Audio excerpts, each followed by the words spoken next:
एबे वर्तमान समय जहाँ सोशल मीडिया चर्चा होउची वर्षा को छाड़ी एबे जागृति शुक्ला को विवाह कले अनुभव महांती।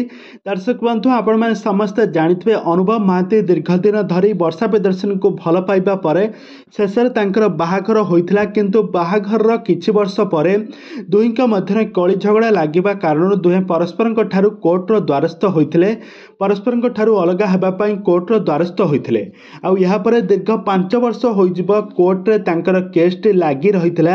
आ वर्तमान समय 2024 मसीह वर्षा और अनुभव दुहे परस्परंक ठारू अलगा होई सारिछन्ते।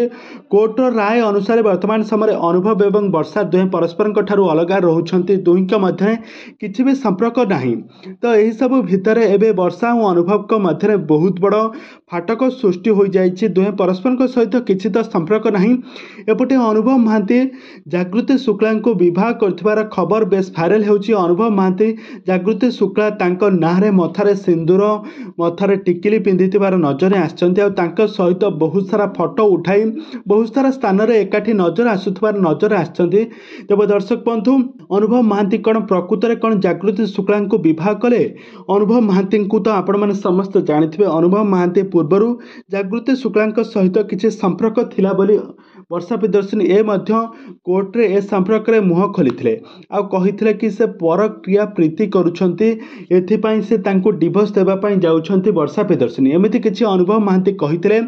वर्षा प्रियदर्शनी अनुभव आ यहाँ पर अनुभव महांती एहाकु जमार भी स्वीकार करनथिले। तो जागृति शुक्ला हेउछन्ती दिल्ली रो जणे रिपोर्टर।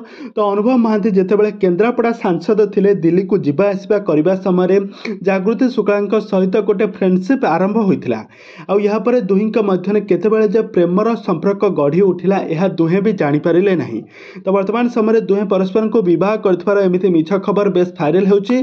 तबे दर्शक बंधु आपण मानकु अनुभव एवं वर्षांक जोड़ी भल लागुबो ना अनुभव एवं जागृति शुक्लांक जोड़ी भल लागिबो? हमकु निहाती भाबे कमेंट बॉक्स रे कमेंट करंतु।